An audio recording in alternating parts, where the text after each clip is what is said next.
"I regard Henry Ford as my inspiration," were the words of Adolf Hitler only 2 years prior to becoming the German Chancellor. Although in a position of eminence and respect, Ford posed as a very controversial figure in the early and mid-1900s. Having similar views as Hitler and many other Nazi leaders, he was the first American to be awarded with the Grand Cross of the German Eagle, the most prestigious award in Nazi Germany that can be awarded to a foreigner. The Germans, including Hitler, were said to have supported and encouraged Ford for many reasons.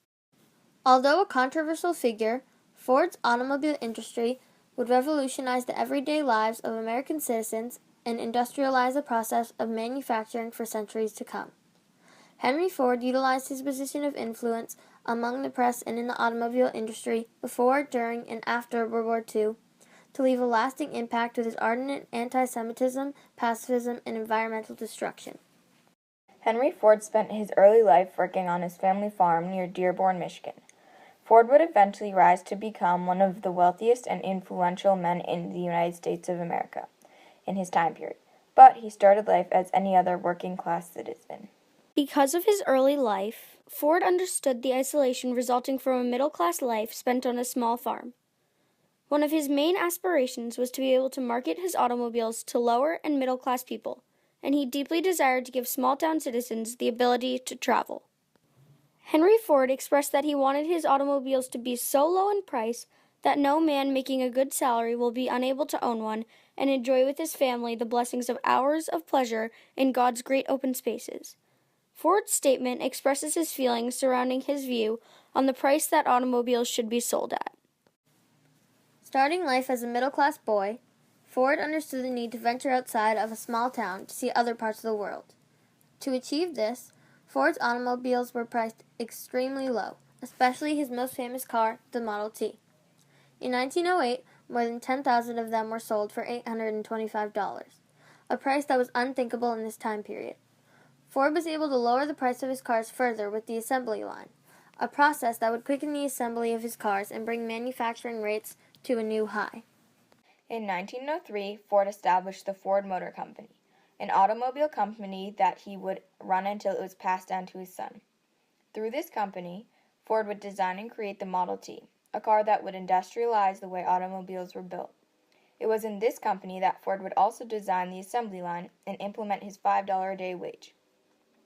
Ford said, "There is one rule for the industrialist, and that is make the best quality of goods possible at the lowest cost possible, paying the highest wages possible." His heightened wages brought workers streaming to his factory doors in hopes of securing a job in the factories, an occupation that would previously been unwanted. The assembly line was debatably one of Ford's greatest achievements in the automobile industry, providing him with a vital process to speed up the rate at which his automobiles were assembled. This new and industrialized way of assembling cars was described as smooth and efficient. To complete this process, workers stood along a moving belt, each responsible for a certain task. Although high-paying, this job was not a desirable one. Workers stood along the belt for hours at a time, repetitively enacting the same motions over and over. In the long run, Henry Ford saved a great deal of money and time due to his new assembly line. But Ford isn't only well known for his contributions to the automobile industry. Henry Ford possessed such strong-willed beliefs of anti-Semitism that they were similar to those of Hitler. In the 1920s and 1930s, both Hitler and Ford were beginning to write and disseminate information about what they both considered to be this powerful threat, the Jew. Ford was an ardent anti-Semite, stopping at nothing to speak his mind. And he did just that. In 1918, Ford began to publish the articles in the Dearborn Independent, his local newspaper. These newspapers were regarded with high interest and were read across the nation, as Ford was one of America's most influential leaders during his time period. He later compiled these articles into 4 books entitled The International Jew.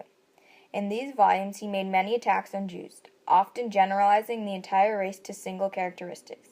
He even claimed, "The Jew is the originator of the waste product business of the world. He was the originator of the salvage system. He found wealth in the debris of civilization."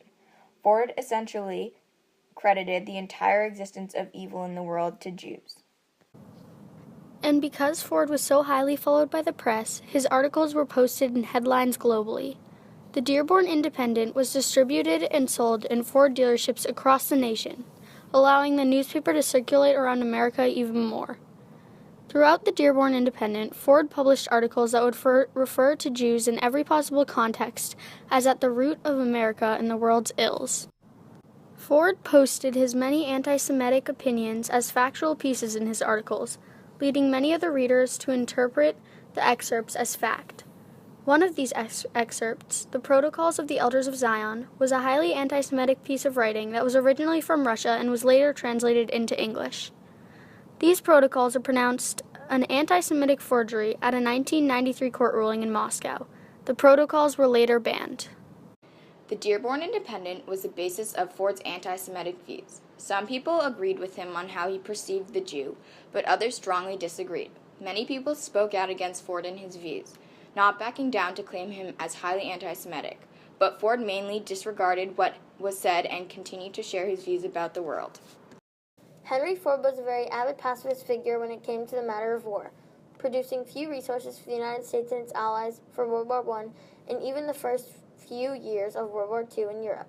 It was the bombing of Pearl Harbor in 1941 that ultimately inspired him to begin mass-producing resources for the war effort. Due to the fact that World War II was total war, Ford was practically forced to donate all resources to the cause anyhow. In 1941, after the attack on Pearl Harbor, Ford cleared an area of trees in Michigan in means of building the Willow Run factory. Here, Ford would create B-24 bomber planes for America and its allies. Ford created many massive assembly lines like Willow Run across the nation, allowing him to effectively build several hundred bombers a month in each location. Not only did Ford contribute bomber planes, but he also would contribute tanks, armored cars, and engines for weapons as robot bombs. His pacifist beliefs behind him, over the course of the war, Ford supplies the Allied Army with over 1 million fighting vehicles. Although Ford's company was perceived as a positive and influential company, there were aspects of the company behind the scenes that did not turn out as well as he planned for them to. Fordlandia was a rubber plantation that Henry Ford created in Brazil in hopes of using the rubber created for the tires of his cars. Fordlandia was a plantation consisting of rubber trees, although this plantation ultimately failed due to the bad conditions of the land.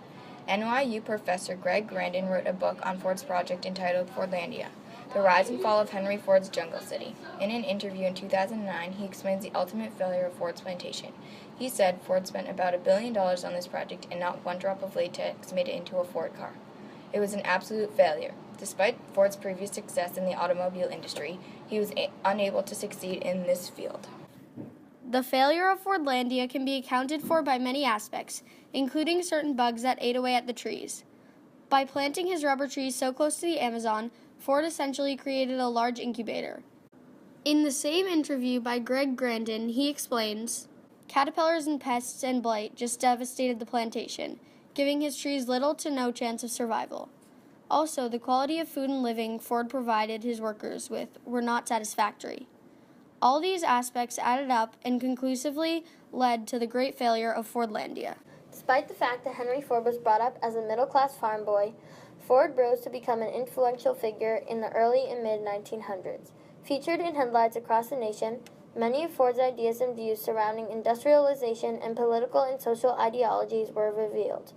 Consequently, Henry Ford's anti-Semitism and pacifism are still topics of debate and controversy today.